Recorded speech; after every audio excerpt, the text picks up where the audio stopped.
Innal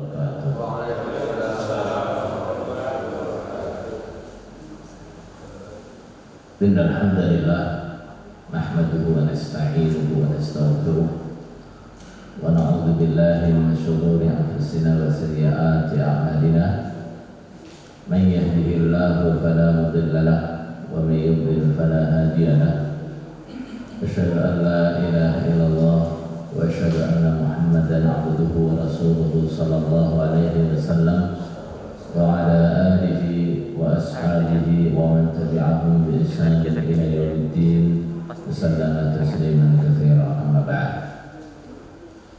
Alhamdulillah saudara sekalian, kita bisa berkumpul di tempat yang luar biasa insyaallah. Mudah-mudahan ada faedah-faedah yang bisa kita dapat dari perjumpaan kita pagi hari ini. Amin. Saudara sekalian, bicara tentang masalah hijrah, jangan sampai ada yang salah paham dengan pengertian hijrah. Sebagian menganggap untuk baca kamu itu berarti hijrah. Nah,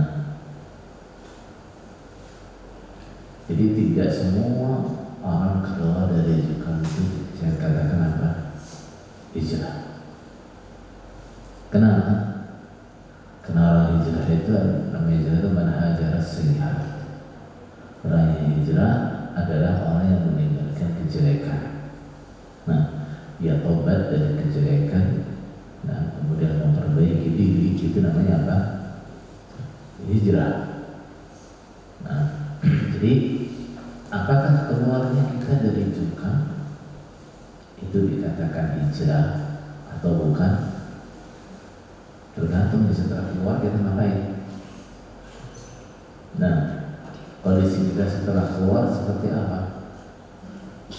Nah, kalau kemarin di Lamongan ada yang keluar dari tahun 80-an, nah selama keluar itu nggak pernah sholat. Nah, kenapa? Dia keluar tapi masih tetap paham, pahamnya masih di sana. Nah, kalau nggak jamaah, amalannya buat biu, mana rotun, aymar dudun dan seterusnya itu. Nah, sehingga begitu dia keluar dari jokam, ya sudah nggak solatan, nggak ibadahan lagi, mana buat apa. Nah, tapi alhamdulillah, nah, kemarin ketemu itu sudah hijrah sungguhan. Nah, berarti orang kalau keluar nggak lebih baik, berarti namanya bukan hijrah jas metu ya, namanya keluar dari jokam. Nah, tapi kalau kita keluar kemudian bisa lebih baik, lebih meningkat, itu baru bisa dikatakan hijrah. Nah, hijrah, nah, yang asalnya akidahnya salah, diperbaiki, belajar gimana akidah yang benar. Kok katanya dulu kepahaman saya namanya, nah, orang gak punya imam itu hidupnya gak sah. Nah, kepahaman yang kayak gitu kayak apa? Oh, hidupnya gak halal ya. Udah mulai lupa-lupa ini dengan istilahnya cukup. Hidupnya gak halal, apalagi nah, Islamnya gak sah dan seterusnya. Nah, kita pelajari nih. Nah, kayak gitu tuh bener apa enggak? Nah, benernya gimana? Yang dulu mungkin secara akidah kita tauhid aja nggak pernah belajar. Nah, sekarang dicoba belajar. Kenapa saudara? Nah, orang itu kalau tauhidnya lemah, gampang sekali, ya, gampang sekali dia terseret dalam kondisi-kondisi yang buruk. Nah, coba pengalaman kita di Cukap ya. Kenapa sampai sekelas mubalek paku bumi, nah, sekelas penerobos muda-mudi bisa terpengaruh ajarannya Romo Willis itu kenapa? Kenapa itu? Nah, karena akidahnya kurang, tauhidnya lemah, sehingga yang apa tujuannya cari apa undo, nah nggak sadar lama-lama, nah, dimasuki sedikit-sedikit, dikoyai sedikit-sedikit sampai bisa tuh, nah ikut ajarannya Romo Willis. Nah, ini, nah, makanya terus kita dari sini, gitu, ini yang perlu kita kita ambil sebagai pelajaran. Jangan sampai merasa aman, jangan sampai merasa aman.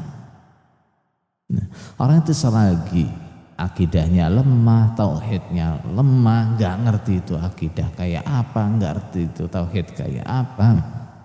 Nah, nanti mudah terpengaruh hal-hal seperti ini. Kapan itu ada yang telepon saya dari Surabaya katanya, mudah-mudahan dengar di sini. Nah, itu katanya ketemu dengan teman yang senang belajar falsafah. Lah kok terus sampai akhirnya itu punya kesimpulan agama apa saja sama. Nah, semua agama itu sama, tergantung keyakinannya. Waktu telepon saya itu katanya udah 2 bulan nggak sholat katanya. Ini kenapa nih? Karena lemahnya akidah, lemahnya akidah. Jadi ketika kita keluar dari Jokam, karena kita di sana nggak pernah belajar namanya tauhid, nggak pernah belajar namanya akidah. Pernah belajar nggak di sana? Nggak pernah. Ada sih mungkin beberapa mubalek yang waktu ada syekh datang dari Arab itu dikajikan kitab tauhid itu ya. Nah, tapi itu kan juga sekilas aja. Syekhnya juga pakai bahasa Arab, paling nyantolnya juga dikit-dikit. Nah, tapi bisa dikatakan secara umum belum pernah belajar. Belum pernah belajar, maka kita belajar. Kita belajar. Nah, tauhid belum pernah belajar, fikih nggak pernah belajar. Nah, kayak gini gimana nih? Nah, orang tanpa ilmu, gitu ya. Nah, apalagi ilmu tauhid, ilmu fikih, dia nggak belajar sama sekali. Nah, ini dalam beragama akan rawan dikit-dikit bingung, dikit-dikit bingung.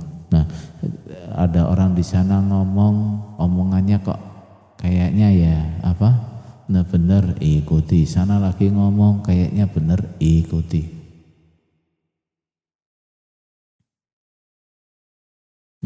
Orang itu mau ibadah dengan benar itu harus punya ilmu. Innama yakhshallah min ibadihil ulama. Nah, orang bisa betul-betul takut kepada Allah kalau dia punya ilmu. Nah, jadi seberapa takut kita kepada Allah itu tergantung seberapa ilmu kita. Nah, siapa yang lebih mengenal Allah, lebih ngerti dengan Allah, dia akan lebih takwa. Siapa yang lebih mengenal Allah, imannya akan lebih baik daripada yang lain. Nah, dan seterusnya. Karena Allah menjanjikan begitu, innama yakhshallah min ibadihil ulama. Nah, Tapi ayat ini juga pengertiannya enggak terus jadi pokoknya ilmunya okeh jadi wong sing takut kepada Allah, enggak. Kadang orang ilmunya banyak juga enggak membekas di dalam hatinya juga ada. Tapi untuk menjadi orang yang betul-betul bertakwa kepada Allah, kita harus punya ilmu. Nah, kita harus punya ilmu.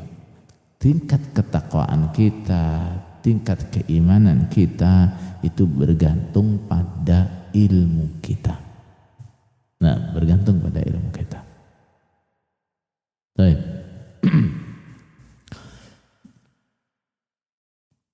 Ada malah yang kayaknya tuh malah begini. Sudah bosan. Waktu di Jokam itu pol-polan ngaji nih soalnya. Sudah bosan dengan aktivitas sambung yang seminggu 3 kali, mondok sampai khatam kutubus sittah, asrama himpunan bolak-balik, asrama Quranan bolak-balik. Nah, akhirnya setelah hijrah wis keluar dari Jogja wis melengker jadi. Nah, pengen menikmati kebebasan. Nah, keliru saudara-saudara. Kayak gitu tuh keliru. Ya. Kita ketika keluar kita harus sadari nih. Kita ini enggak ada bekal ilmu sama sekali. Kosong ketika kita keluar. Nah, kosong. Nah, sehingga ketika kita memutuskan keluar, kewajiban yang pertama ya harus kita lakukan adalah belajar.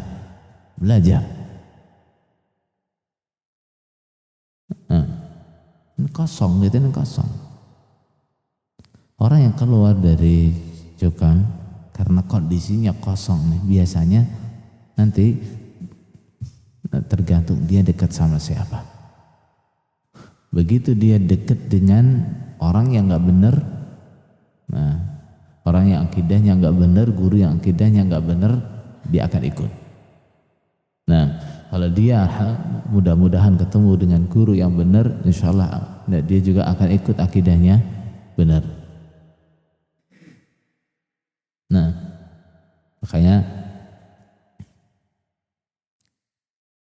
Ibnul Jauzi rahimahullah ta'ala dalam kitabnya Talbisul Iblis, dia mengutip ucapan ulama sebelumnya, Ibrahim siapa ya namanya, Al-Adham atau siapa. Dia mengatakan min sa'adatil hadathi wal a'jami ayyuwaffiqahumallahu ila alimin min ahli sunnah. Termasuk keberuntungan seorang pemuda dan orang ajam kayak kita nih. Ajam itu apa? Bukan orang Arab. Tapi di sini masalahnya bukan Arab atau bukannya. Nah, Ibnul Jauzi mengatakan orang ajam karena umumnya orang ajam itu orang awam. Orang yang masih muda dalam masa belajar, juga orang-orang yang awam. Termasuk keberuntungan mereka adalah apabila Allah mempertemukan keduanya kepada seorang alim dan seorang ulama yang ahli sunnah. Itu adalah keberuntungan.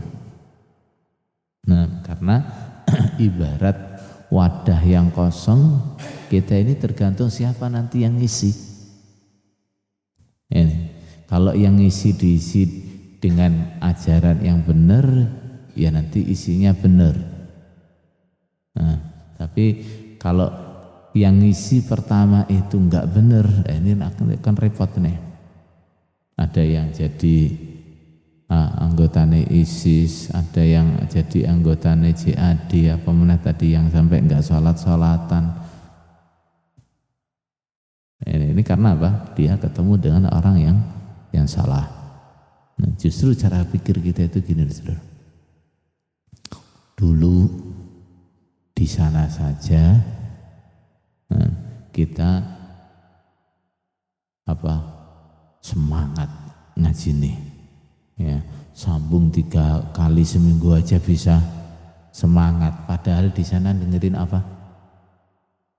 Nasihat saya, ajaan saya, semata-mata menyambung, memperkuat nasihat ijtihad Bapak Imam, satu-satunya jamaah supaya tetap menetapi, memerlukan, mempersungguh Quran hadis jamaah secara 5 bab karena Allah, yaitu ngaji Quran hadis, mengamalkan Quran hadis, bilani Quran hadis, sambung jamaah secara Quran hadis dan taat Allah Rasul dan ijtihad imam yang tidak maksiat secara Quran hadis sampai tutup pol ajal matinya masing-masing. Nah, adapun hasilnya,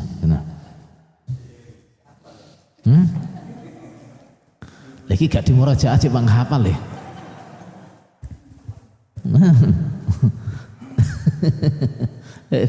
Soalnya kalau murajaah aku sampai nemen.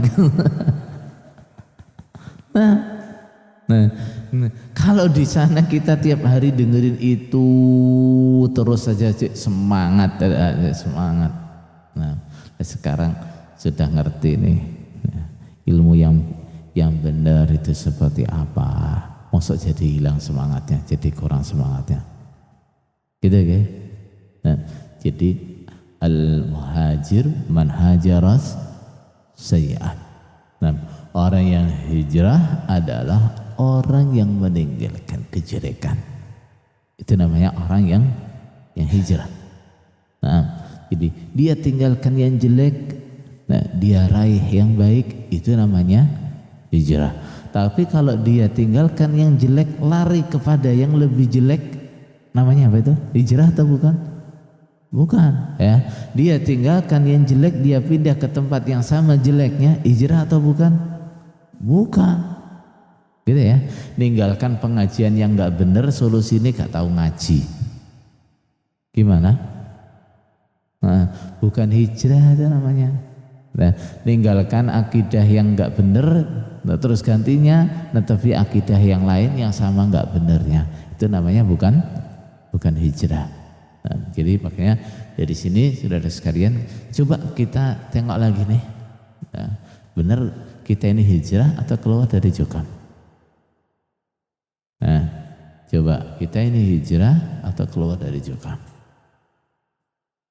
Kita punya jawaban masing-masing. Nah, mudah-mudahan keluarnya kita itu betul-betul hijrah. Amin. Saudara sekalian, orang kalau ingin betul-betul sukses dalam hijrahnya, apa yang pertama harus dia perbaiki?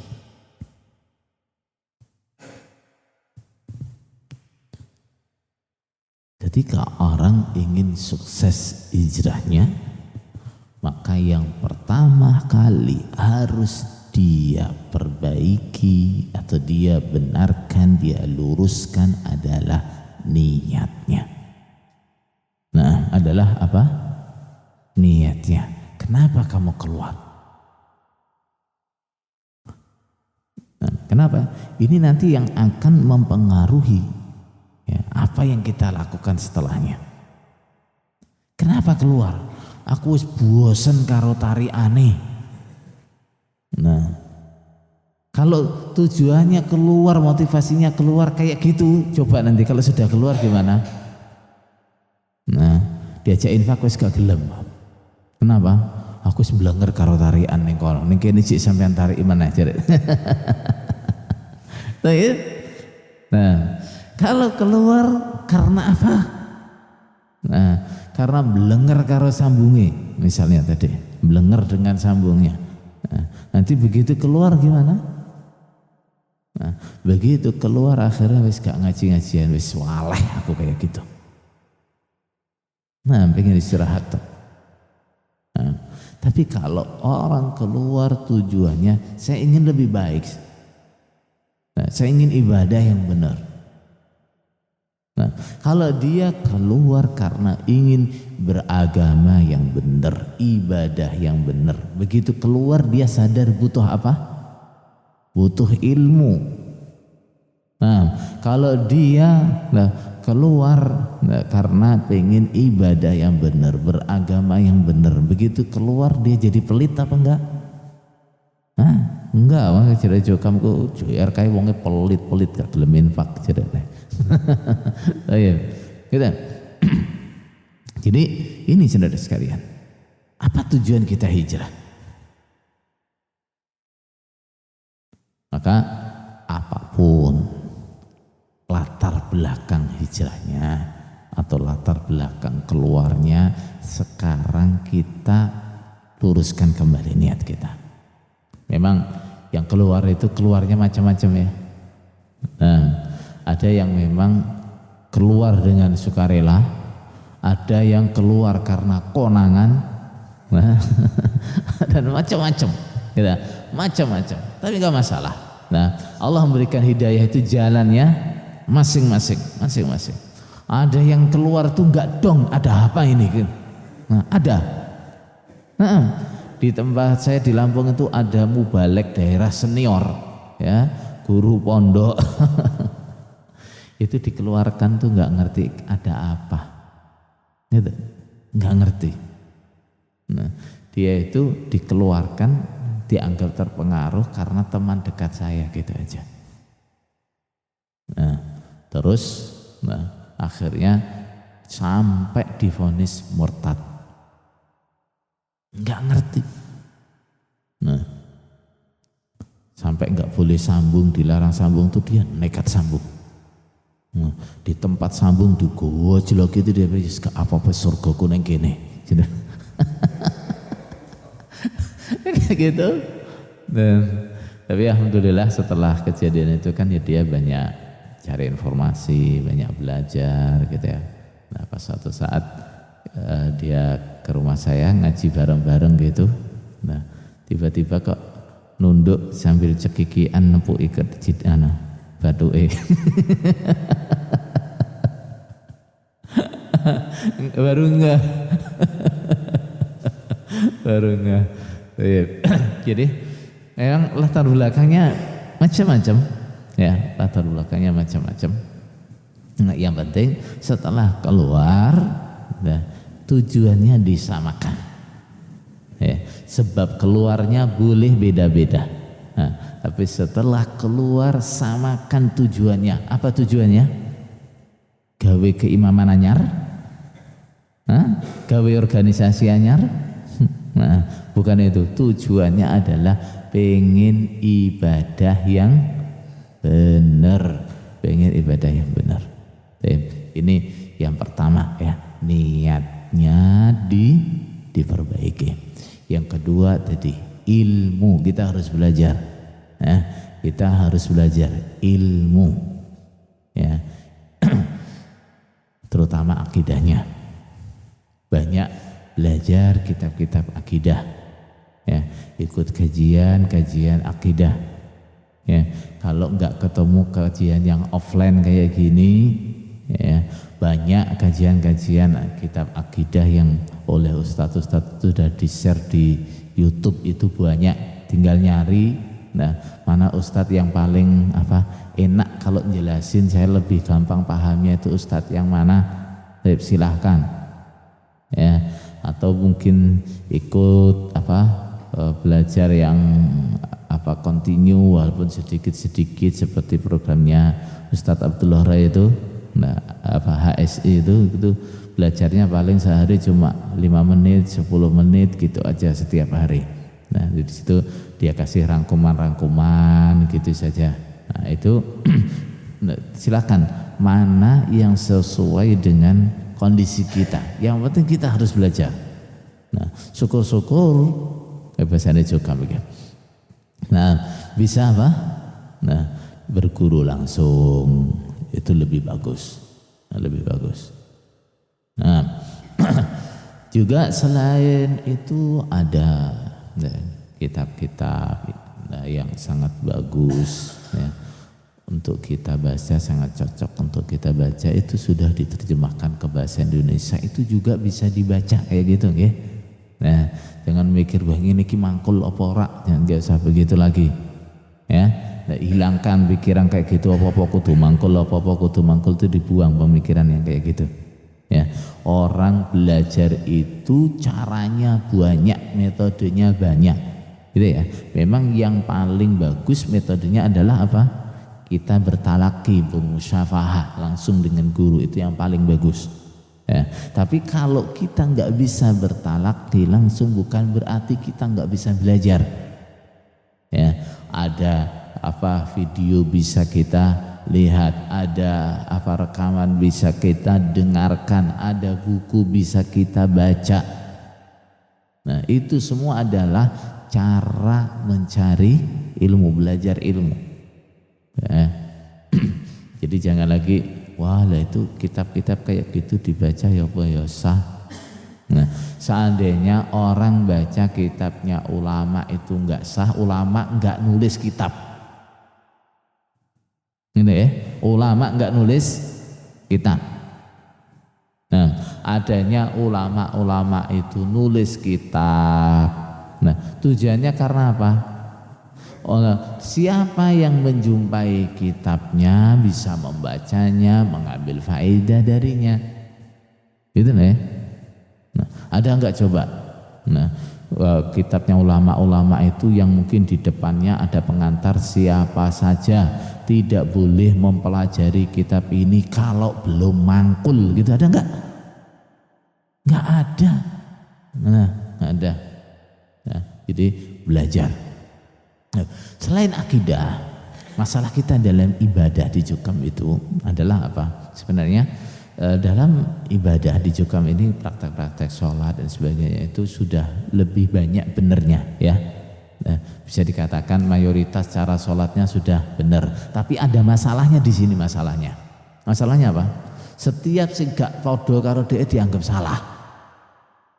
Nah, setiap yang gak sama dianggap salah, dianggap bid'ah. Ini yang masalah ini. Nah, lah ini supaya kita enggak pikirannya kayak gitu, belajar fikih. Ya, nanti kalau belajar fikih ngerti, oh ulama itu dalam masalah ini punya kesimpulan yang macam-macam, gitu ya. Atau bahkan dalam masalah ini dari Rasulullah Sallallahu Alaihi Wasallam diriwayatkan cara yang bermacam-macam, gitu ya. Nah, ini harus belajar nih, gitu, harus belajar. Nah, jadi ilmu. Terus yang ketiga, saudara sekalian, adalah apa? Pergaulan. Hati-hati dengan pergaulan. Nah, jangan sampai kita gagal hijrah karena salah milih teman. Jangan sampai.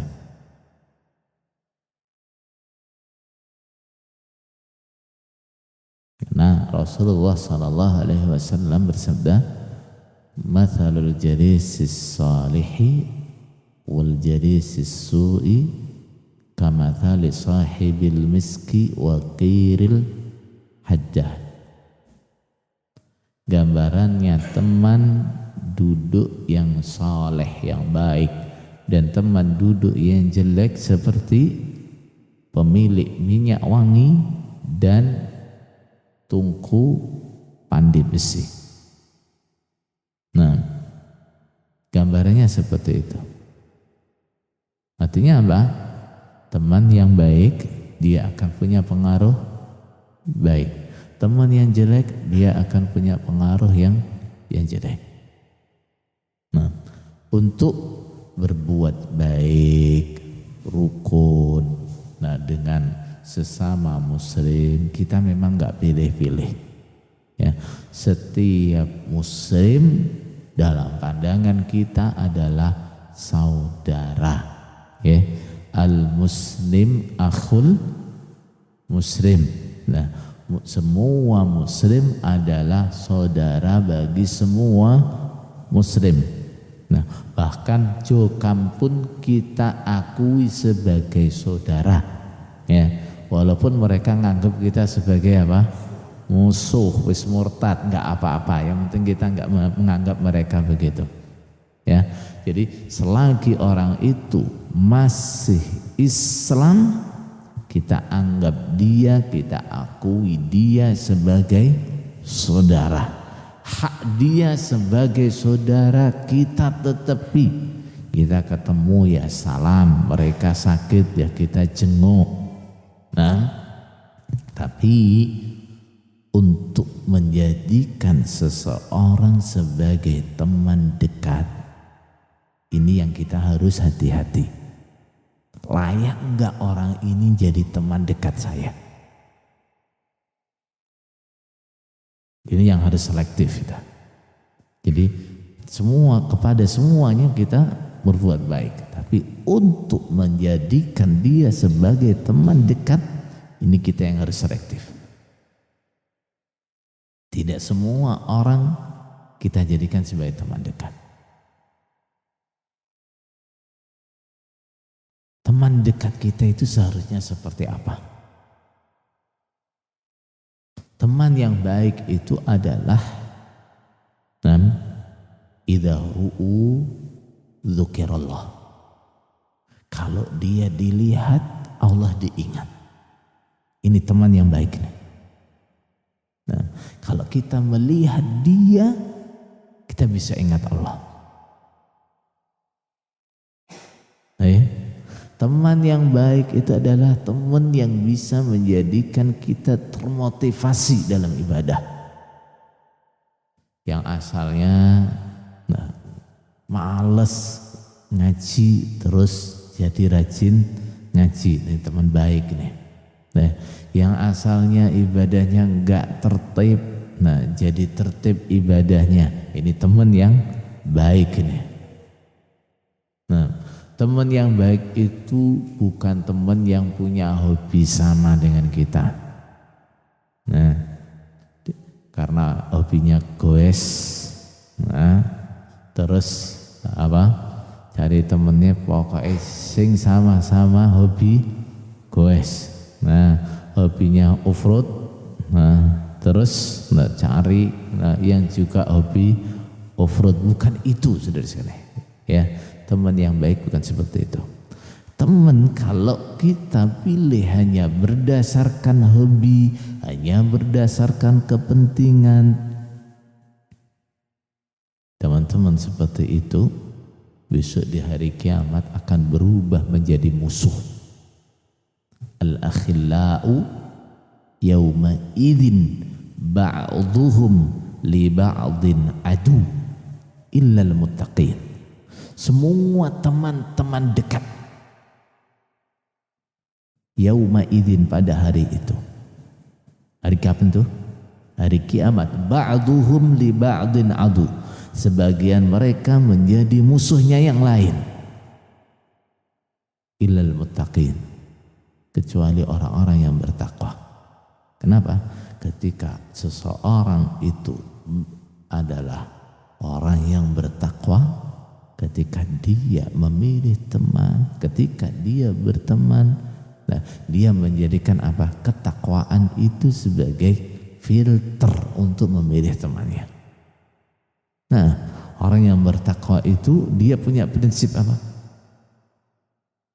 Meninggalkan sesuatu yang sekilas ini enggak apa-apa, enggak bahaya, enggak dosa.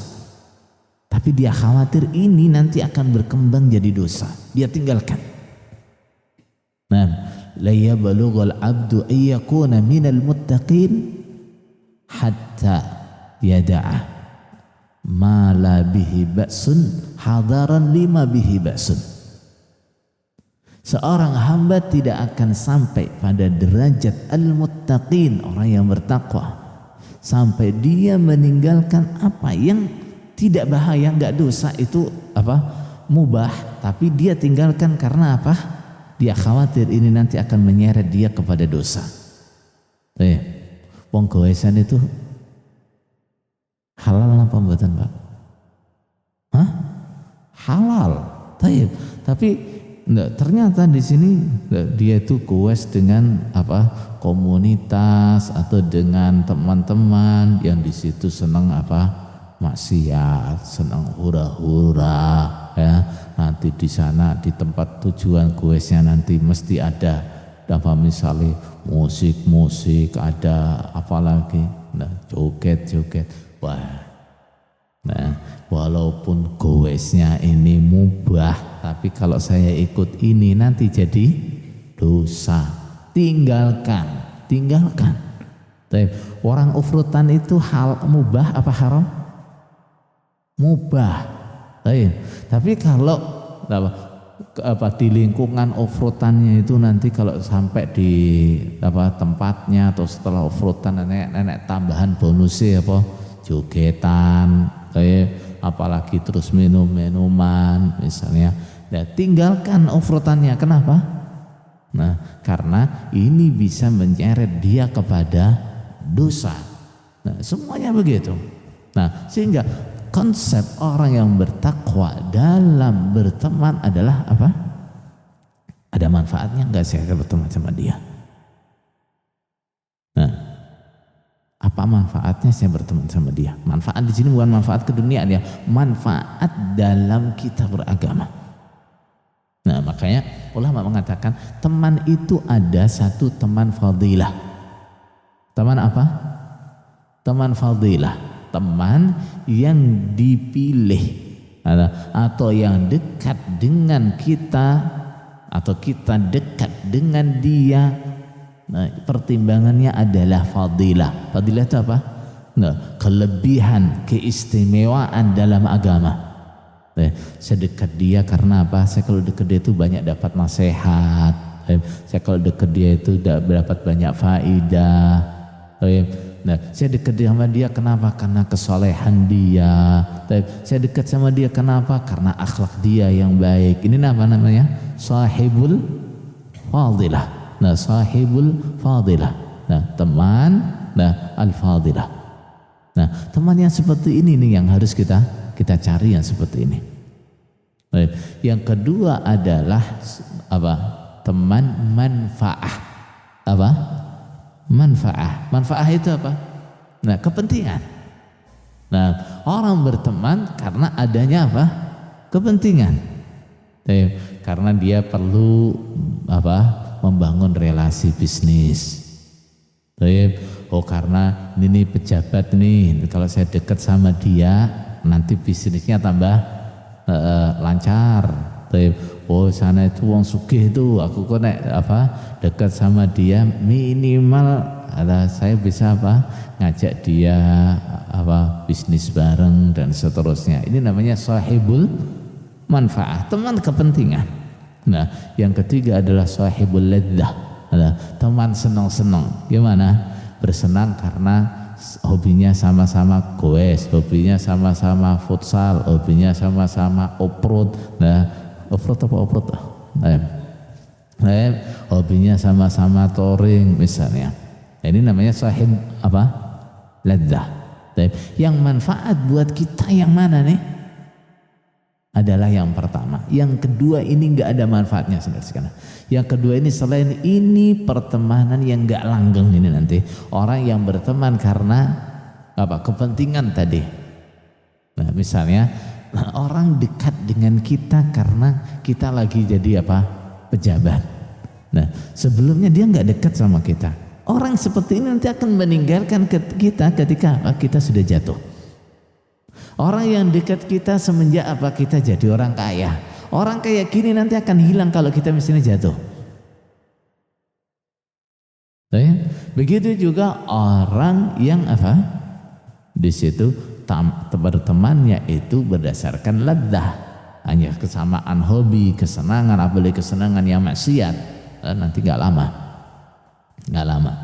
Kalau misalnya yang satunya tobat, nanti pasti pisah, ya nggak?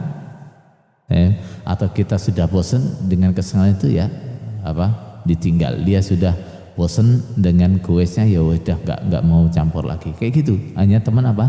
teman ladha. Tapi yang lebih kita khawatirkan adalah berteman hanya atas dasar manfaat atau ladha adalah akibatnya besok di akhirat.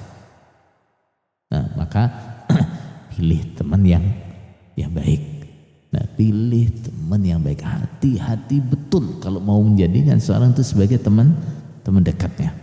Nah, difilter betul, disaring betul. Nah, kalau memang betul saya berteman dengan dia ini akibatnya baik untuk agama saya berteman dengan dia.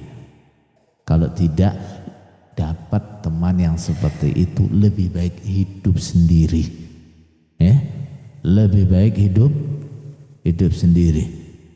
Nah, daripada berteman dengan orang-orang yang tidak bermanfaat buat agama kita.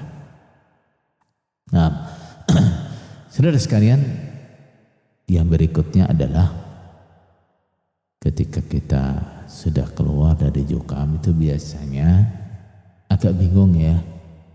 Nah, biasanya agak bingung, apalagi yang keluarnya tadi dipaksa tadi itulah ya. Nah, belum siap nanti kalau keluar mau kemana gitu ya, atau bahkan nggak ada cita-cita buat keluar, terus tiba-tiba keluarnya kadang-kadang agak bingung. Nah, kadang-kadang agak bingung. Bahkan yang istilahnya keluar itu sudah jadi rencananya. Nah, ini juga kadang-kadang masih tolak-tolak. Kenapa saudara sekalian? Nah, satu ya karena kita biasanya kalau di Jogja kan informasi ditutup betul. Nah, nggak boleh tahu pengajian lain, nggak boleh baca kitab-kitab dan seterusnya, nggak ada. Nah, pokoknya apa yang disuguhkan oleh keimaman itu yang kita terima. Nah, jadi kalau ibarat ternak itu sapi bok-bokan kayak gitu loh. Ya. Nah, pokoknya apa yang disuguhkan sama pemiliknya yaitu yang kamu makan. Dah kamu diem di situ aja. Nah, ini dampaknya gimana? Begitu dia keluar ya bingung, tolah-toleh. Tolah-toleh. Nah, ada rumput bagus-bagus gitu ya bingung dia mangani piye gitu. Nah, jangan kan kok gitu. Nah, ini gambaran wong tukang ngarit ya. Nah, jangan gitu. Mungkin mau jalan saja dia bingung, biasanya enggak jalan kok diem aja di situ. Nah, kita juga begitu kadang ngalamin gitu. Begitu keluar itu, misalnya kalau saya ya tahu sih saya harus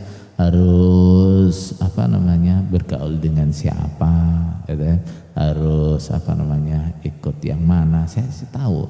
Cuma karena sebelumnya yang nggak ada komunikasi sama sekali dengan yang lainnya, nah, ya kadang-kadang rada cengar-cengir metu itu.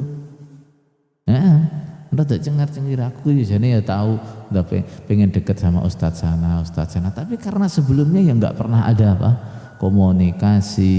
Nah, kita itu sama yang lain-lain ustadz itu waktu sama-sama belajar ya nggak pernah ada komunikasi. Wedi nek konangan. Nah, punya teman-teman sama-sama belajar di sana, mau gaul ya, mau saling belajar bareng atau bahkan saling kunjung, takut. Nah, biasanya tuh kalau kita main ke tempat mereka iya. Tapi kalau kita ngajak mereka main ke tempat kita itu yang nggak bisa. Omayo keh bitonai jadi. Ini saudara-saudara, ini kan berdampak kan, begitu keluar kan berdampak. Nah, itu harus merintis ini. Nggak mau kenal sama siapa, ya kita harus datang dulu kenalan atau bahkan kadang sampai lama nggak sempat.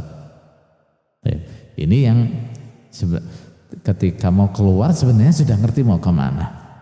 Nah, apalagi yang ketika mau keluar ya belum ngerti aku harus ngendi.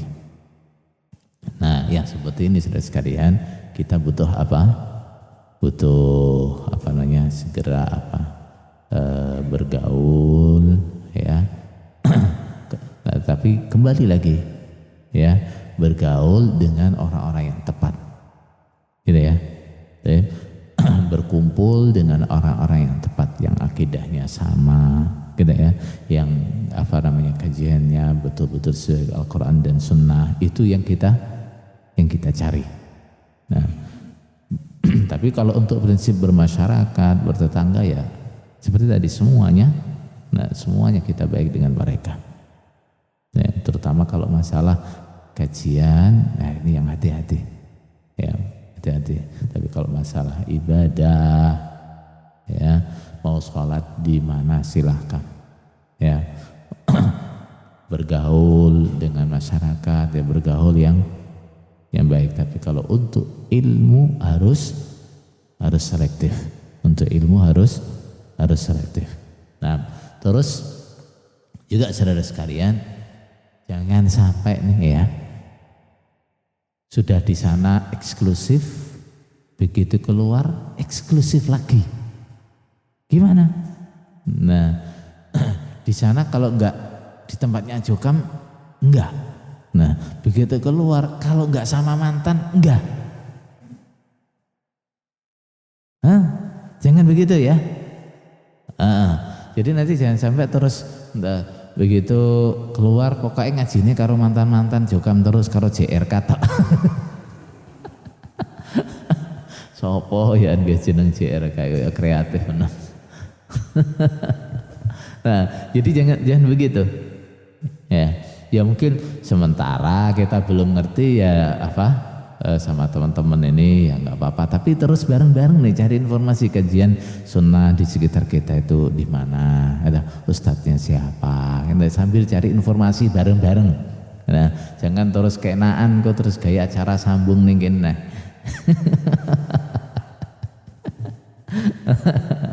Jadi caranya begitu nggih. Nah, ya sebelum kita ketemu atau dapat pengajian yang pas, ustadz yang pas, ya kita bareng-bareng nggak apa-apa, bareng-bareng nyari gitu ya, bareng-bareng nyari ya kumpul-kumpul sampai kita dapat yang cocok, yang pas.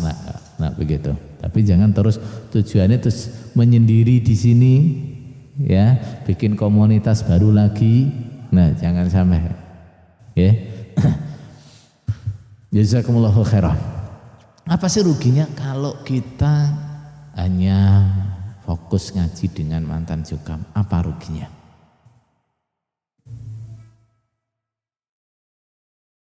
Yang pertama, kita keluar dari Jokam itu rata-rata ilmu kita hampir sama. Ya? Sama. Apa ilmunya? Mangkul Quran, mangkul himpunan, mangkul kutubus sitah. Yang membedakan apa? Pinter ngomong karo enggak. Itu yang bedakan. Rata-rata itu. Nah, sehingga kalau kita ngaji ini hanya dengan mantan Jokam, ya berarti enggak ada peningkatan nanti. Atau peningkatannya kurang. Sementara di luar kita ya banyak ustadz-ustadz senior yang memang betul-betul mumpuni dalam ilmunya. Ini kerugian yang pertama. Kerugian yang kedua, nah ustadz-ustadz mantan Jokam ya yang bisa ngajar dirungokne ya jelas itu ya jarang. Nah sehingga kalaupun ada itu nanti kita bisa ngadakan kajian sama dia itu ya jarang banget. Misalnya sekarang jenengan nunggu Ustadz Khalil gitu, kira-kira Ustadz Khalil bisa kesini berapa kali dalam 1 bulan? Berapa kali? Setahun sekali. Nah setahun sekali. Nah itu. Nah, padahal di sekitar kita mungkin setiap hari ada kajian. Nah, apalagi yang tempatnya di kota-kota kayak gini loh. Kajian-kajian sunnah itu banyak. Nah, tinggal kitanya gimana. Nah, ada teman tuh waktu di Jakarta tuh saking semangatnya habis subuh ada kajian, datang. Nah, jam 8 ada kajian, datang. Habis zuhur ada kajian, datang. Nah, dari pagi sampai habis isya itu keliling datang kajian. Nah, Itu kalau di kota-kota sangat banyak, seperti sangat banyak. Ya. Jadi kualitas kajiannya kalau kita hanya fokus dengan sesama mantan ya kurang. Kemudian intensitasnya juga kurang. Nah, kalau kita ingin belajar dengan kualitas yang bagus dan bisa ngebut belajarnya, jangan hanya fokus kepada mantan jokam. Ya, mantan jokam kayak saya gini ya, jenengan jadikan sebagai apa? Nah, yes, yang pertama pilihan darurat. Nah, ya gitu aja. Enek kuwi ya wis. Gitu ya. Itu yang pertama. Yang kedua, yes, kangge reuni-reunian gitu aja. Nah.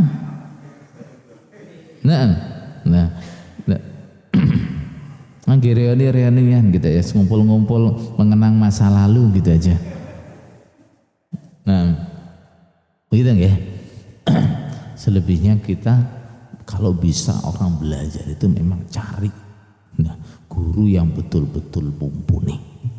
Nah, karena beda. Ya, guru itu kalau betul-betul mumpuni itu hasilnya beda dengan guru sing iso-isoan.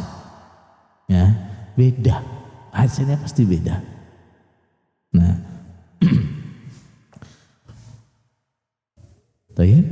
jadi ini hal-hal yang bisa kita lakukan setelah kita keluar dari jukam itu. Terus ada satu lagi. Begitu kita keluar, terutama dalam kondisi sekarang ini, kan terus ada yang keluar nih. Nah, kita belajar dari pengalaman kita. Kalau baru keluar tuh toleh, ya enggak?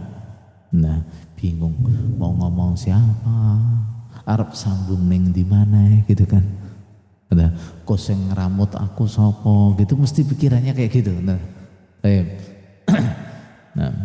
kita waktu keluar kan mungkin banyak yang begitu kan pikirannya. Nah, ya setidaknya bingung. Setidaknya bingung. Nah, kalau ini saudara sekalian, begitu kita keluar, juga jangan menutup mata dari teman-teman kita yang baru keluar. Ya, kalau ada kabar, di sana ada bunglon ketangkep gitu.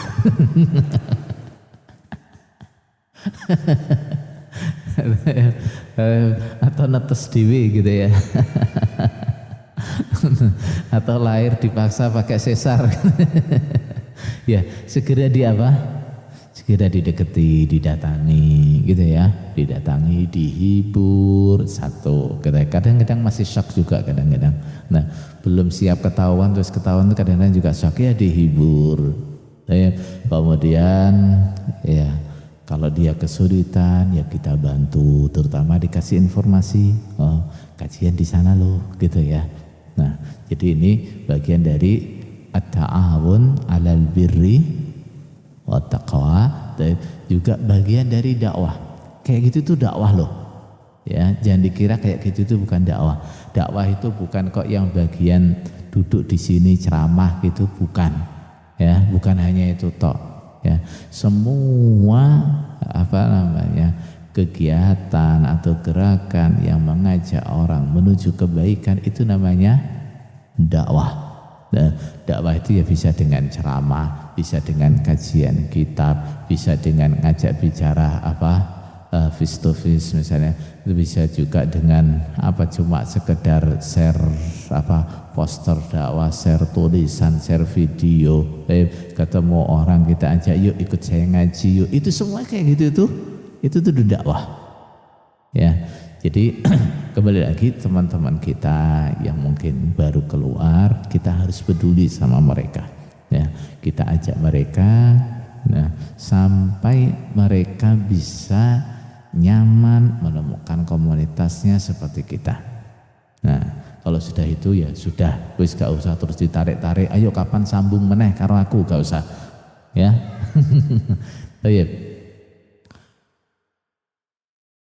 Ini jamnya yang mana ini? Itu. Baik. Insyaallah segitu saja dari saya. Barangkali ada pertanyaan, dipersilakan.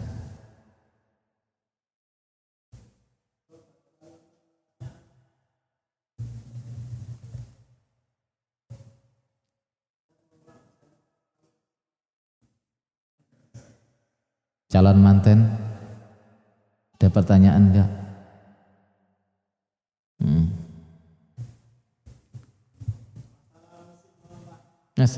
Masalah musik, kenapa?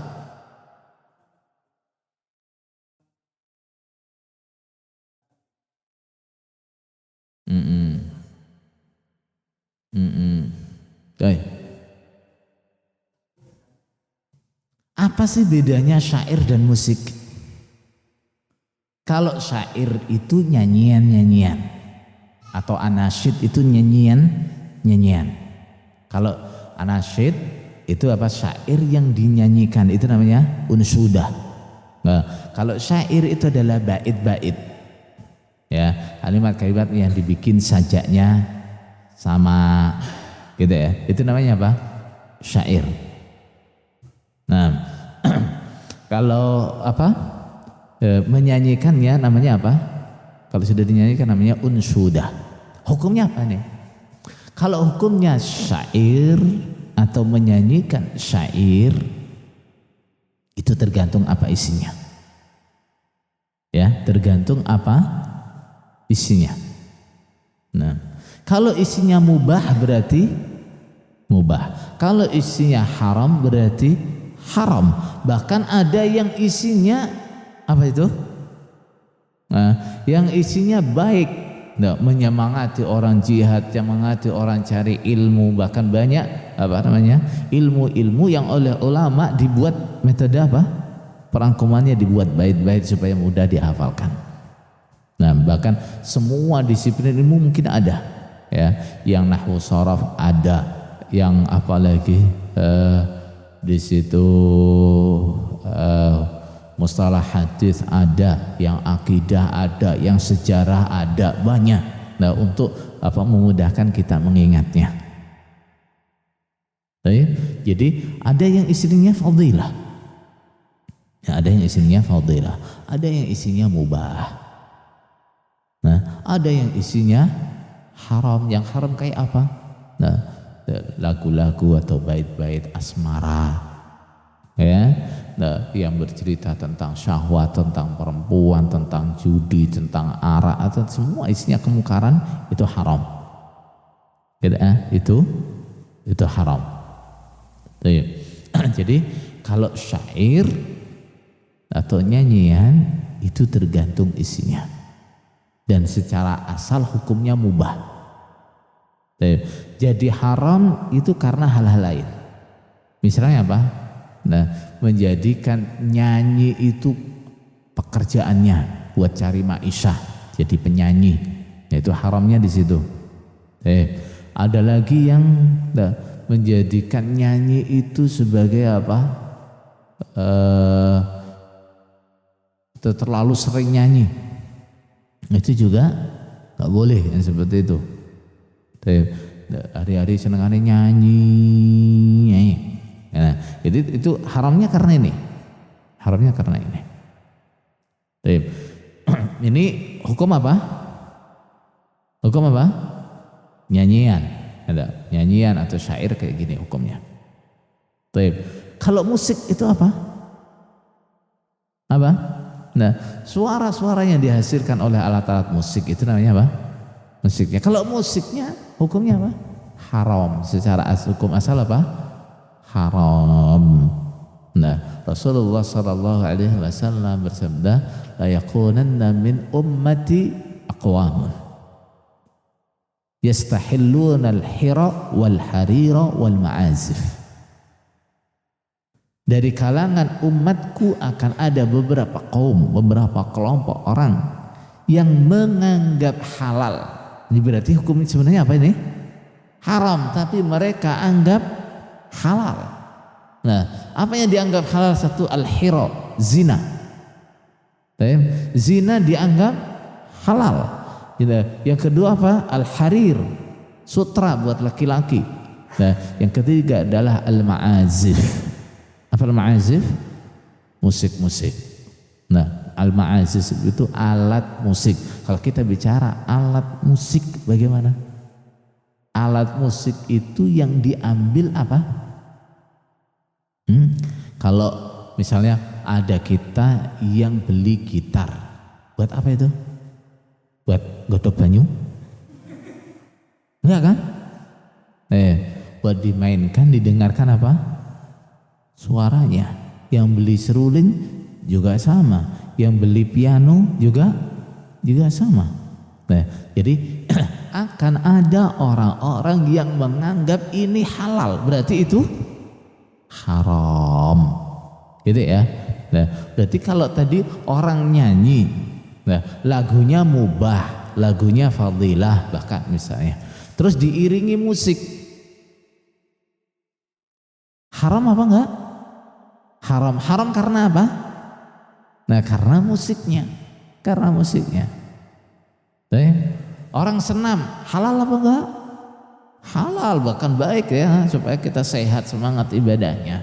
Tapi terus senam ada ben semangat dikai musik sing bau antar kayak nang diskotik kan ya. Nah yang haram mana ya? Musiknya. Yang haram musiknya. Nah itu secara hukum asal. Ada sebagian alat musik yang diperbolehkan di waktu-waktu tertentu. Apa itu? Duf. Duf itu apa?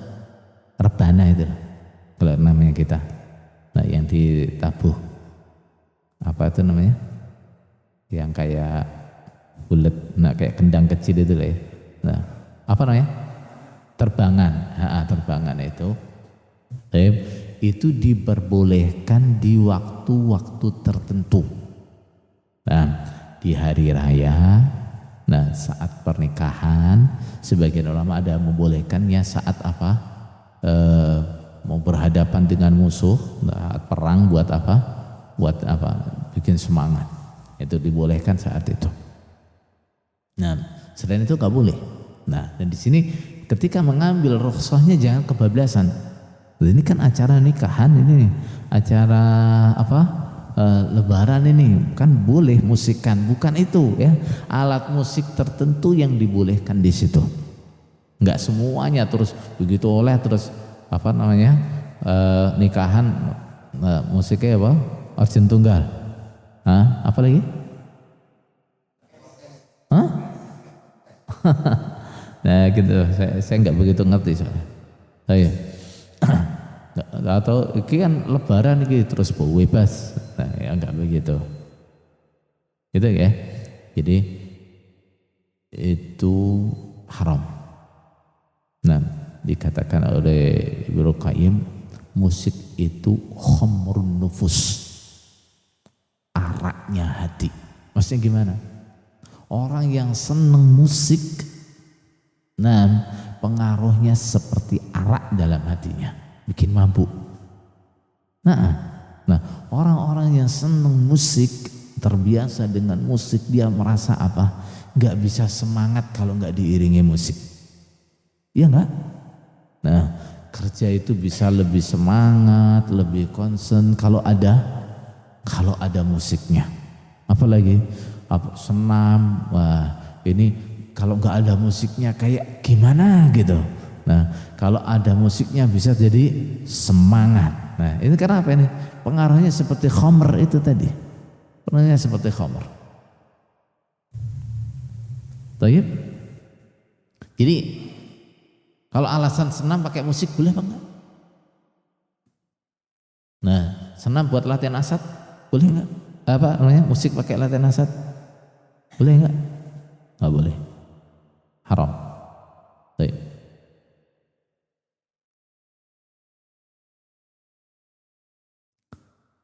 Bagaimana dengan suara-suara yang tidak dari alat musik tapi hasilnya seperti suara musik? Kan ada sekarang tuh. Nah, kalau kita lihat dari alatnya kayak itu nggak apa-apa. Kenapa?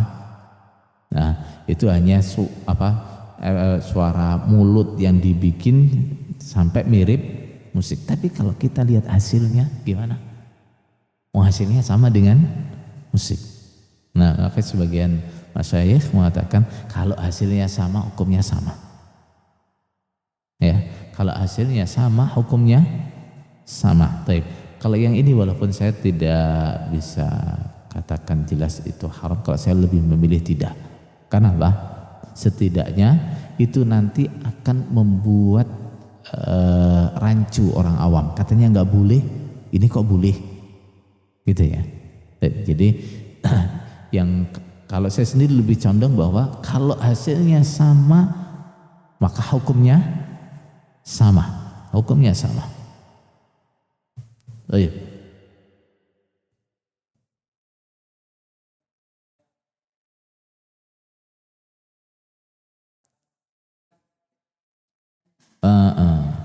Oh iya.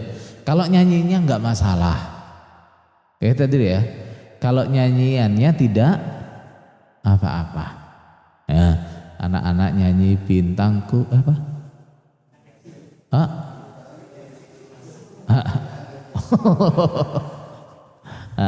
Kalau nyanyinya nggak apa-apa. Yang nggak boleh itu apa? Musiknya. Gitu. Nyanyiannya selagi nyanyiannya itu mubah, nggak haram, nggak boleh. Selagi apa? Kalimat-kalimatnya itu mubah, nggak apa-apa. Gitu ya. Nah, tapi yang diwaspadai adalah jangan sampai nyanyi ini nanti jadi hobinya anak kita. Itu yang pertama. Yang kedua, namanya nyanyi itu walaupun mubah, kalau sudah jadi hobi efeknya juga jelek, gitu kan. Nah, maka sebisa mungkin kita carikan tempat sekolah anak-anak kita yang tidak mengajari anak-anak dengan cara seperti itu. Nah, saya sendiri juga dulunya begitu. Anak saya karena ngotot pengen sekolah, akhirnya saya sekolahkan di mana yang ada gitu. Sekolah nggak lama kok hari-hari kok pinter nyanyi anakku saya. Ya akhirnya terus musyawarah, ya udah kita bikin TK sendiri gitu. Kita bikin TK sendiri. Nah, itu kalau bisa. Yang kedua, yang ketiga adalah bapak ibunya gimana? Gitu ya. Karena gurunya anak itu yang paling utama adalah orang tuanya. Nah, nanti anaknya nggak boleh nyanyi, nggak boleh dengerin musik, ternyata bapaknya seneng. Ya. Terus sekarang ini kan anak-anak itu namanya gadget itu kayak nggak bisa kayak nggak bisa lepas. Gimana nih? Nah, kan untuk melarang mereka sama sekali itu kayaknya nggak bisa ya. Nah, diminimalkan, minimal gimana kalau anak minta mainan HP gitu misalnya, ya didampingi, dibatasi, terus kenalkan mereka dengan video-video yang positif, gitu ya, batas yang minimal, gitu. Kalau anak-anak itu, kalau anak saya itu saya gini kan, gue dari dulu dia kenalnya YouTube itu lihat video anak-anak atau video lucu-lucu itu yang isinya murotal. Ya, jadi di video itu ada percakapan apa itu nggak ada. Nah, suaranya hanya hanya murotal. Nah, ini manfaatnya satu ya, memang dia hanya fokus melihat gambar, tapi memorinya, telinganya ini juga ngerekam apa yang didengar, gitu. Yang kedua itu manfaatnya adalah walaupun dia di situ ya sebenarnya niatnya berhibur, tapi dia nggak tahu ini suara musiknya, percakapannya apa, dia nggak tahu. Itu manfaatnya gitu. Nah, Sehingga kalau anak saya itu walaupun lihat YouTube gitu, nah nanti dia nyari pakai apa voice-nya itu, dia cari apa, juz amma masak-masakan gitu-gitu.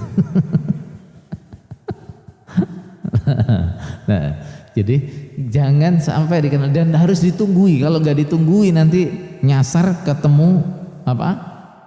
Nah, ketemu yang lain, wah nanti bablas itu kan. Dapat yang lain nanti bisa bablas. Harus ditunggui. Ya.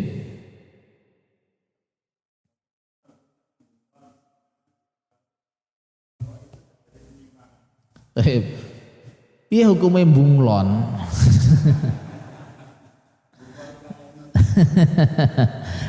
Tepatnya adalah bertahan di kelompok Islam Jamaah padahal sudah tahu penyimpangannya. Ada beberapa kondisi. Yang pertama adalah kondisi darurat. Darurat itu gimana? Kalau dia keluar, itu menyatakan keluar, nah, keselamatan dia terancam. Ya, keselamatannya terancam. Jiwanya ini terancam. Atau harta bendanya terancam. Nah, bisa omahku dibong atau piye.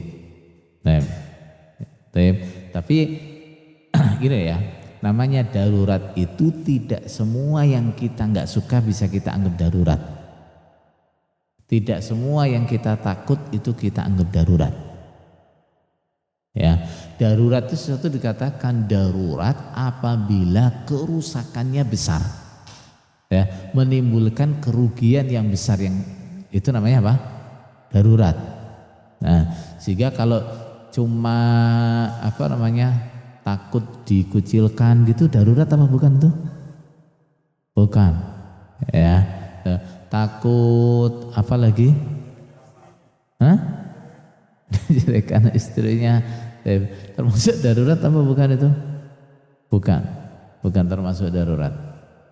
Jadi kalau memang alasannya darurat, nggak apa-apa. Nah, yang kedua alasan apa? Nah, alasan hajat. Hajat itu apa? Kepentingan. Saya misalnya, saya ingin dakwah dulu. Karena kalau kita di situ misalnya langsung keluar sementara anak istri belum paham, keluarga juga belum paham, pasti setelah kita keluar, jadi kemungkinan besar kita nggak bisa lagi komunikasi sama mereka. Sehingga kita tahan dulu. Buat apa nih? Jelas-jelasin ke anak, ke istri, ke kenalan-kenalan kita, kerabat kita. Habis itu baru kita keluar. Itu tidak apa-apa, ya, tidak apa-apa. Nah, tapi benar-benar dakwah loh ya. Ini benar-benar dakwah. Nah, jangan sampai alasannya aku tuh di situ mau dakwah dulu tapi ya meneng gini kono. Nah, ternyata dakwah ki alasannya wong wedi. Nah, tapi jadi kalau memang tujuannya dakwah, betul-betul dakwah di situ, betul-betul dakwah di situ. Tapi kalau alasannya nggak bukan karena ada darurat, nggak ada alasan untuk dakwah, terus bertahan di situ nggak boleh. Kenapa nggak boleh? Nah, panjenengan berada di situ itu minimal menguatkan mereka, ya enggak? Karena juga itu kalau jumlahnya banyak, ini mereka jadikan sebagai apa? Dalil apa? Nah, tanda apa? Bahwa jamaah kita ini benar. Nah, pengikutnya terus bertambah. Nah, padahal sing nambah sing metu. Nah, biyen piro saiki piro. Nah, kayak gitu. Ini setidaknya kita menguatkan mereka dari sisi ini.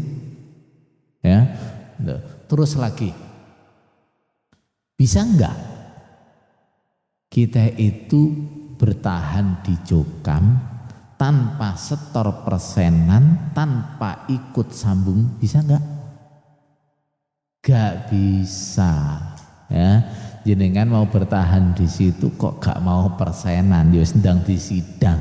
Ya enggak? Nah, sedang di sidang.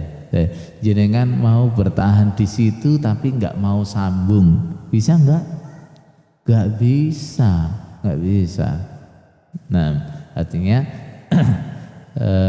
berarti kalau masih mau bertahan di situ ya harus masih persenan, ya harus sambung tiap hari. Coba perhatikan kalau waktunya sambung itu. Kalau waktunya sambung itu apa yang kita dengarkan di situ?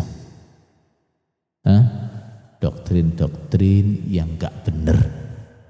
Nah, pemahaman yang enggak benar disampaikan kepada orang banyak. Ayat Quran kadang disimpangkan pengertiannya, hadis-hadis disimpangkan pengertiannya untuk menguatkan doktrinnya. Terus kita diam di situ, Mang. Gimana? Boleh enggak? Enggak boleh. Wa idza ra'aital ladzina yakhuduna fi ayatina fa'arid anhum hatta yakhudu fi haditsin ghairi. Kalau melihat ada orang yang berbicara enggak benar tentang ayat-ayat Allah, entah itu menghina ayat Allah atau termasuk di dalamnya adalah apa? Mengartikan ayat Allah saenake dhewe. Nah, itu termasuk apa? Dalam ayat ini. Fa'arid anhum. Kamu harus berpaling dari mereka, harus pergi. Enggak boleh terus duduk di situ. Hatta yakhudu fi haditsin ghairi, sampai mereka berbicara yang lain. Gitu ya. Jadi kalau memang darurat ya dimaklumi. Karena apa? Darurat. Kalau dia mau dakwah di situ memang dia bisa dakwah, silahkan. Tapi kalau nggak ada kondisi darurat, dakwah juga enggak, ya nggak boleh tetap di situ. Nggak boleh. Nah, mudah-mudahan yang sudah paham dan belum ada kemampuan untuk keluar, Allah memudahkan jalannya. Amin. Amin. Baik. Emang bunglane oke saiki ya? Kalau banyak bunglane jenengan ternak aja. Ternak bunglon.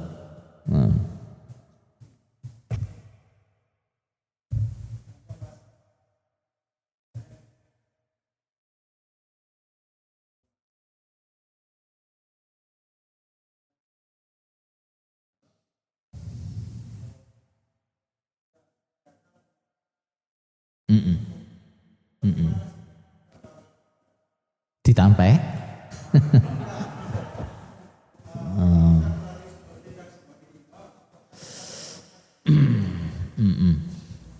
Imamatul masbuk ini masalahnya dalam fikih.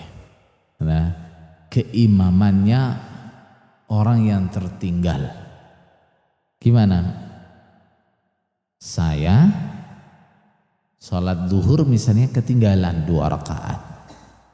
Sudah, setelah imam salam ada yang makmum kepada saya, itu hukumnya gimana? Sebenarnya secara asal setiap orang yang sah sholatnya sah menjadi imam. Nah, sah menjadi imam. Nah, perbedaan niat di antara imam dan makmum juga tidak berpengaruh. Cuma sebagian ulama mengatakan untuk apa? Orang yang masbuk itu tidak boleh kita makmum kepada dia karena apa? Karena dikhawatirkan terjadi namanya tasalsul. Tasalsul itu gimana? Nah, berantai. Gimana? Sekarang saya masbuk di belakang, terus ada yang makmum kepada saya. Berarti yang makmum kepada saya ini juga apa? Statusnya masbuk. Nanti setelah salam ada yang makmum kepada dia. Nah, dia salam ada yang makmum lagi di belakangnya, terus nggak habis-habis. Nah, ulama yang tidak membolehkan itu alasannya. Nah, sehingga kalau sekiranya tidak menimbulkan tasalsul, nggak apa-apa. Nah, misalnya ya biasanya di situ jamaahnya ya nggak banyak, misalnya biasanya juga nggak ada gelombang-gelombang lagi yang datang setelahnya, tidak apa-apa. Tapi sebagian masjid, misalnya masjid-masjid yang kayak di rest area gitu kan, orang keluar masuk. Nah, kalau kita makmum sama yang masbuk, nanti kita masbuk ada yang makmum lagi di belakang kita, nggak habis-habis. Nah.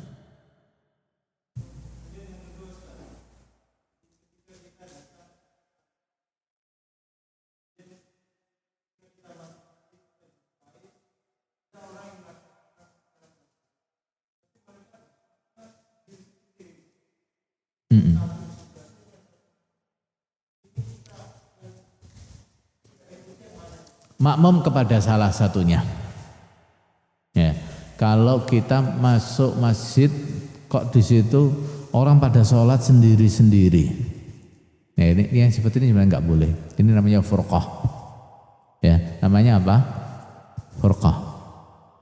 Nah, jadi kalau kita masuk masjid, misalnya masjid di rest area ini kan biasanya gitu ya. Orang datang sholat, bahkan masuknya bareng-bareng terus, satu sholat di sini, satu sholat di sana. Ya kayak gitu nggak boleh.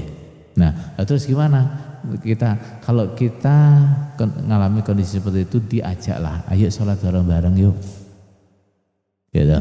Ayo sholat bareng-bareng. Tapi kalau kita masuk kondisinya di sana sudah ada sholat sendiri, di sana sholat sendiri, di sana sholat sendiri, gimana kita makmum kepada salah satunya?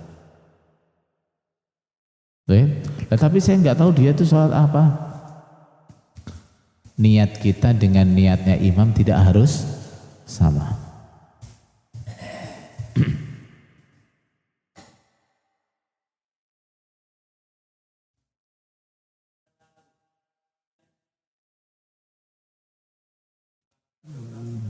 Maksudnya?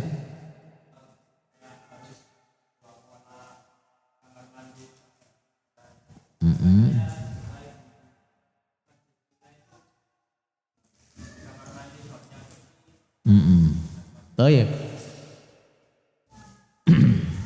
Apakah bak kamar mandi itu kapasitasnya harus 2 kolah? Enggak. Gitu ya, tidak. Tapi kalau ada yang 2 kolah kapasitasnya itu lebih bagus. Karena apa? Kalau kapasitasnya besar itu, nah, seandainya kecipratan najis atau apa tidak menjadi najis, gitu ya. Nah, tapi jangan terus dibilang kalau enggak sampai 2 kolah berarti enggak syar'i, ya. Kalau enggak sampai 2 kolah berarti ini enggak ngerti apa kesucian, jangan begitu, ya. Nah, kalau sudah ngomong begitu itu kebablasan. Nah, maupun jenengan ada riwayat bahwa Nabi itu punya jeding yang kapasitasnya 2 kolah. Ada enggak? Enggak ada. Nabi itu mandi dengan air 1 sok, wudu dengan air 1 mud. Nah, Nabi waktu mau buang hajat, Anas mengatakan apa? Fa'ahmilu ana wa gulamun nahwi ma'i idawatan min ma'in. Nah, Nabi mau buang hajat, oleh Anas dibawakan idawah min ma'. Idawah itu apa? Idawah itu wadah kecil, nah, yang isinya air. Sudah? Nah, tapi kalau airnya cuma 1 ember kecil, dan ini apa enggak kecipratan kencing? Lah sampean kencingnya piye?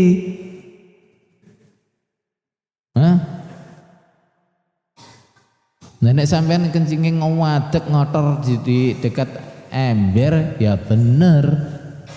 Gitu ya. Makanya kencing itu tuh gimana sih kencing itu? Sunahnya Rasulullah itu.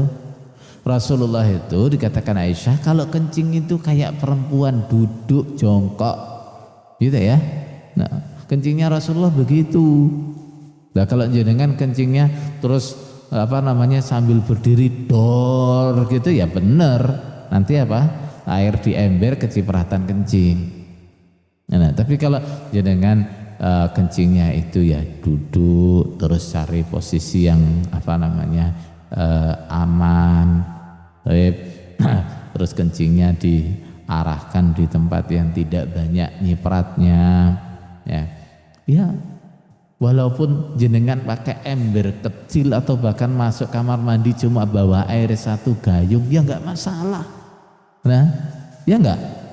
Nah, bahkan misalnya panjenengan mau kencing bawa air segini cukup apa enggak? Kalau laki-laki nih, cukup tah? Nah, kalau laki-laki mau kencing bawa air segini ini masih lebih ini, ya enggak? Kalau laki-laki kencing itu yang najisnya itu kalau kita kencingnya hati-hati, kira-kira najisnya seberapa banyak? Hah? Yang kena najis cuma di ujungnya itu toh. Nah, mensucikannya butuh air berapa banyak? Ya banyak. Nah, apakah di kamar mandi juga harus pakai sendal? Enggak. Yang penting kaki jenengan enggak kena najis. Iya enggak? Gitu lah ya. Nah, jadi masalahnya di Jokam itu adalah berlebih-lebihan, ya, berlebih-lebihan dalam masalah ini. Nah, kita memang diperintahkan untuk berhati-hati dengan najis, ya. Nah, tapi juga nggak boleh terus berlebih-lebihan, ya. Kalau standarnya cara bersuci itu harus seperti yang panjenengan biasa praktekkan. Nah, ini Jojo terus nanti Nabi dibilang Nabi itu nggak bisa sesuci, ya nggak? Nah, kalau Nabi ya gak ngono kuwi ya. Nah, kadang-kadang itu sampai kebangetan. Masuk kamar mandi, dindingnya disiram semua keliling, lantainya disiram semua keliling. Nah, habis itu mau naruh anduk jatuh, aduh najis. Lah terus gunane nyirami mau ya apa gitu? Itu was-was ya, itu was-was bukan hati-hati. Itu namanya apa? Was-was, bukan warok. Ya, bukan warok. Nah, jadi hukum asal dalam masalah kesucian ya, hukum asal. Semua air, semua wadah, semua pakaian, semua tempat hukum asalnya apa? Suci. Hukumnya apa? Suci. Nah, jangan dibalik, aku gak ngerti kuwi suci apa enggak kok. Nah, kalau jenengan prinsipnya begitu, berarti semua masalah jenengan harus begitu. Itu suci apa enggak? Mau makan roti itu tadi, suci apa enggak itu? Ya, kalau prinsipnya begitu harus konsisten ya. Nah, nanti kalau mau beli kerupuk mau dimakan dicuci dulu ya. Beli soto dicuci dulu. Nah, nasi pecel dicuci dulu. Karena apa? Jenengan tadi bilang apa aku enggak ngerti itu suci apa enggak. Ya, jadi hukum asalnya semua suci. Kapan kita bilang najis? Kalau kita tahu ada najis. Gitu ya. Kita tahu ada najis baru kita bilang najis. Kita masuk kamar mandi umum, ada air di ember kecil. Najis apa suci itu? Suci. Kapan kita bilang najis? Nah, kalau jelas kita tahu kena najis, misalnya terus jenengan kencing berdiri di dekat ember yang kecil, nah baru itu. Nah, mungkin kencing jenengan nyiprat-nyiprat di kamar mandi. Gitu ya. Jadi kadang kalau kita perhatikan di balik berlebih-lebihannya juga dalam masalah kesucian itu ada kebiasaan jorok yang memang menjadikan mereka sulit menghilangkan mindset itu. Di mana? Nah, perempuan kencing disuruh berdiri, dikempit. Nah, ya najisnya kemana-mana toh. Nah, coba diajari kencing itu duduk di kloset. Nah, enggak kemana-mana toh. Nah, enggak kemana-mana. Nah, laki-laki kencing juga begitu. Di mana? Di lantainya kamar mandi dor. Ya najis kayaknya najisnya banyak. Coba kalau dia kencing itu dimasukkan ke kloset. Nah, gimana? Nah, najisnya kemana-mana? Enggak. Nah, mereka kadang-kadang juga enek wong metu saka kamar mandi kok sikile we gak teles. Lah piye lah? Soalnya bandingnya karo cara nguyuhnya dia. Nah, kalau cara kencingnya itu benar, kencingnya di kloset, terus langsung ceboknya di situ. Kakinya kena najis apa enggak? nggak kena najis lah, gitu. Tayyib.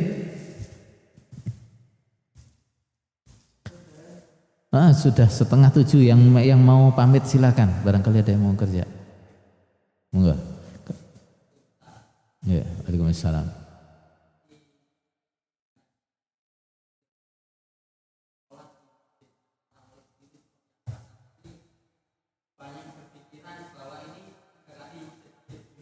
La. Tidak boleh mengatakan masjidnya wong LDI itu masjid dirar, enggak boleh. Enggak boleh. Kenapa? Masjid dirar itu masjid yang sengaja dibangun untuk kekufuran. Wong LDI bangun masjid untuk itu.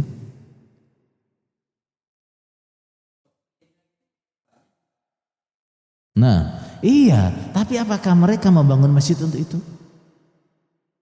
Tidak. Ya. Nah, mereka membangun masjid itu untuk ibadah kepada Allah. Nah, ya, terlepas dengan apa? Adanya kekeliruan pemahaman mereka atau penyimpangan mereka dalam apa kepahaman mereka, terlepas dari itu. Tapi mengatakan ini masjid dirar itu kebablasan. Itu enggak benar. Ya, itu tidak benar. Nah, masjid dirar itu kalau mereka bangun masjid ini sengaja untuk memerangi Islam. Nah, masjid ini hanya untuk kamuflase. Masjid dirar itu. Ya, gimana? Nah, walladzina takhadu masjidan diraran wa kufran wa tafriqan bainal mu'minina wa irsadan liman haraballaha wa rasulah. Nah, mereka membangun masjid diraran, memang untuk memusuhi orang Islam, wa kufran untuk kekufuran, wa irsadan untuk menjadi apa? Tempat pos, tempat berkumpul orang-orang yang memusuhi Allah Rasul. Jenengan yang sudah pernah di sana, apakah mereka membangun masjid untuk itu? Enggak. Nah, terlepas mungkin mereka mengajarkan pelajaran-pelajaran yang apa? Menyimpang, mengajarkan pemahaman yang menyimpang, terlepas dari itu. Ya. Baik.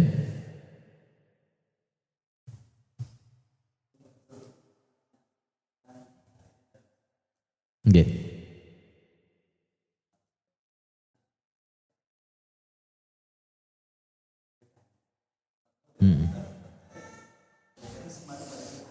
Baik.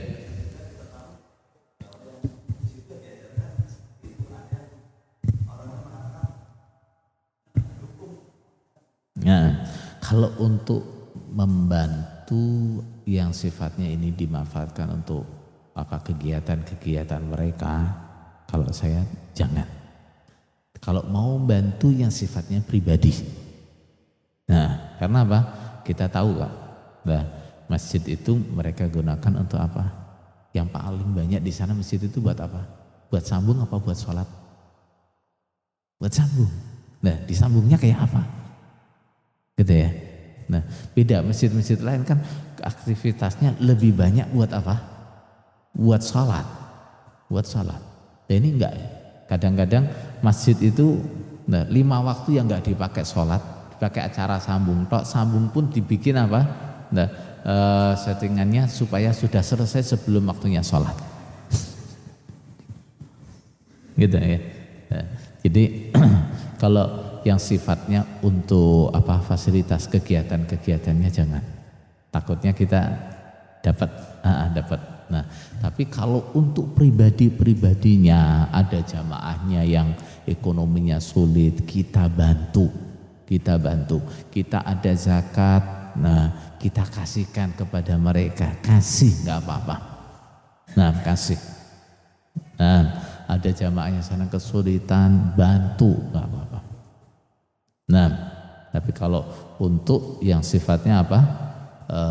Untuk fasilitas apa kegiatan mereka jangan. Ya. Cukup ya, sudah 6:30. Baik. Ya, jazakumullahu khairan. Subhanakallahumma bihamdika asyhadu an la ilaha illa anta astaghfiruka wa atubu ilaik. Wassalamualaikum warahmatullahi wabarakatuh.